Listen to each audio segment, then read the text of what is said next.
Eccoci in studio, seconda parte del Sindaco Risponde. Siamo con il vice sindaco di Padova Andrea Micarizzi. Vice sindaco, oggi vi siete riuniti in giunta per quanto riguarda appunto la giunta di Palazzo Moroni. So che lei ha presentato anche una delibera che riguarda il cavalcavia Camerini, giusto? Non so se ci può raccontare qualcosa su questo. Sì, una delibera per un intervento di manutenzione anche sul cavalcavia Camerini.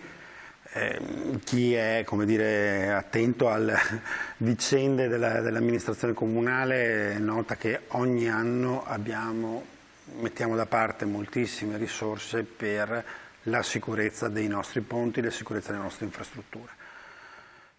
Stiamo operando in molti ponti cittadini o con cantieri esistenti o con cantieri di prossima apertura. Oggi con 120.000 euro abbiamo finanziato la manutenzione del cavalcavia Camerini, un altro cavalcavia che sovrapassa la ferrovia, quindi molto attenzionato dal punto di vista della sicurezza. È un intervento di manutenzione della rivestimento in calcestruzzo delle parti portanti del ponte, quindi della pelle, potremmo chiamarla così, che nel tempo può subire degli ammaloramenti che provocano lo sgretolamento, il distacco di alcune parti, che nel tempo peggiorano la situazione del ponte dal punto di vista delle infiltrazioni, ma costituiscono anche un pericolo, la caduta, soprattutto perché siamo sopra anche il fascio di binari. Quindi interveniamo con un progetto appunto di sistemazione. È un cantiere che non interferirà assolutamente con la viabilità cittadina, una buona notizia di questo periodo. Visto che ultimamente in questo periodo, ma poi ne parleremo anche. Uno stacco, come dire, non pubblicitario ma di ringraziamento verso i padovani, che la fase intensa di PNRR significa non solo tante risorse, tanti soldi e tanti progetti, ma poi queste risorse e questi progetti si atterrano con cantieri che ogni giorno, ogni padovano quotidianamente, come dire, sopporta. Uso questo termine anche forte. I lavori non sono mai, come dire, una cosa delicata, e per quanto sono sempre un po' un bagno di sangue, sempre un po' impattanti.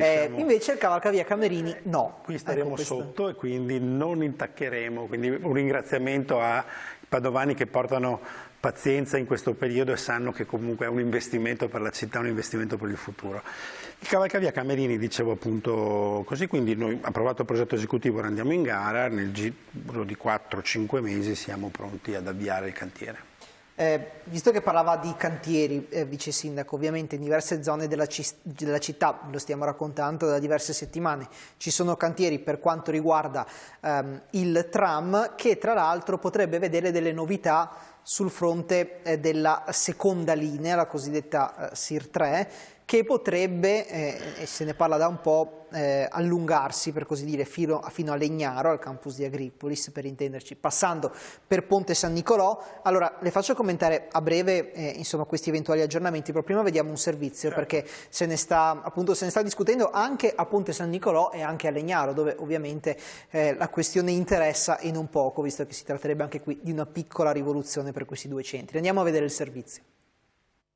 Fino a Legnaro con il tram? Potrebbe sembrare un'idea irrealizzabile, ma l'intenzione c'è tutta. Da almeno un paio d'anni, con il concretizzarsi della linea SIR 3 dalla stazione dei treni di Padova a Rione di Volta Barozzo, si è tornato a parlare di un prolungamento fino al campus universitario di Agripolis.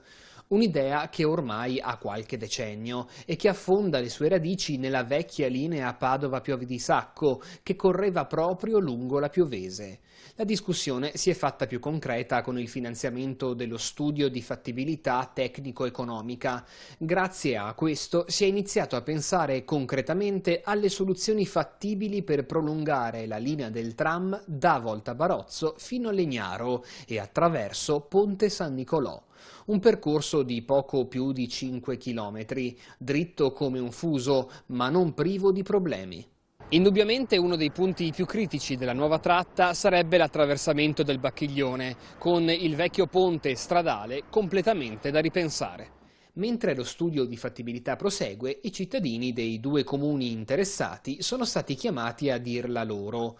Martedì sera al centro civico Rigoni Stern di Ponte San Nicolò si è tenuto un dibattito pubblico su questo scenario. L'impressione che io ho avuto è stata che i miei concittadini sono curiosi di sapere dove passerà e come passerà, e anche restano in attesa di questo mezzo del futuro che per noi a Ponte San Nicolò sarà, io credo, qualcosa di importantissimo.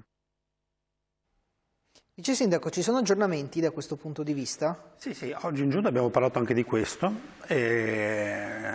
con l'assessore Andrea Ragona abbiamo approvato una delibera che sostanzialmente costituisce la convenzione tra i comuni interessati che con lo studio preliminare ora possono fare la domanda presso il Ministero per i finanziamenti, perché per realizzare queste opere pubbliche ovviamente servono importanti finanziamenti che, come a Padova, insomma, arrivano dallo Stato, che devo dire fortunatamente anche questo governo sta continuando a credere in queste modalità di trasporto pubblico e oltre ad aver sostenuto il progetto di tram padovano, anche il governo Meloni, insomma, sta finanziando ancora ulteriori bandi, dovranno uscire queste modalità di trasporto, segno che, come dire, c'è un interesse trasversale anche dal punto di vista politico su mezzi di questo tipo e servizi di questo tipo nelle città, che ad oggi sono gli unici in grado di spostare così tante persone in modo così efficiente e puntuale e con mezzi assolutamente sostenibili perché elettrici.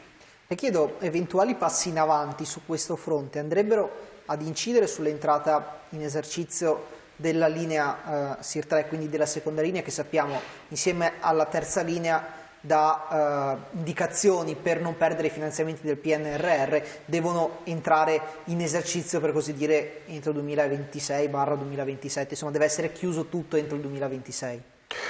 No, non, assolutamente. Noi stiamo immaginando l'implementazione futura della rete e io dico anche che forse, che dovremmo immaginare anche quali altri luoghi della città, spicchi di città andare a interessare oltre alle 3 linee che ormai stanno diventando una realtà consolidata. Su questo si riferisce a qualche zona di città particolare? Ma non abbiamo, come dire, indiscrezioni fino a questo punto, però si parla molto di zona industriale, c'è la parte nord-ovest, penso zona Montà, Stadio, Scoperta, insomma il servizio funziona e più viene implementato.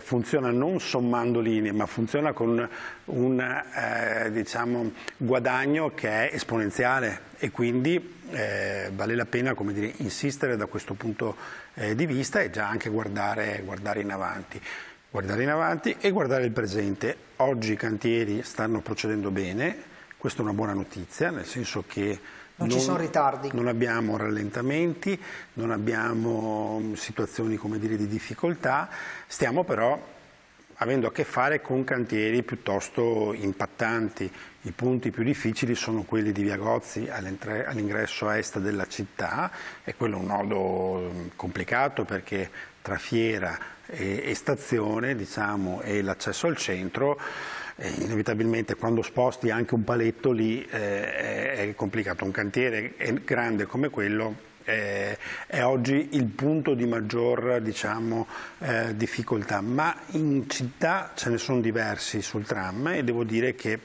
tutto sommato, insomma, con i dovuti rallentamenti, torno a ringraziare la pazienza dei padovani verso questo investimento per per il futuro, insomma comunque procediamo nella tempistica in modo secondo i programmi, e questo insomma è positivo. Sicuramente una buona notizia. Ci prendiamo un'altra brevissima pausa, l'ultima per questa puntata. Al rientro continueremo a parlare di lavori pubblici, Vice Sindaco, perché voglio chiederle aggiornamenti anche su altri fronti caldi della città, per quanto riguarda per esempio la caserma Prandina, l'ex caserma Prandina, per quanto riguarda la nuova questura, e poi però continueremo a parlare, alleggeriremo un po' e continueremo a parlare un po' anche di Natale, perché gli eventi stanno veramente entrando nel vivo. Rimanete con noi, torniamo tra pochissimo con la terza parte del Sindaco risponde.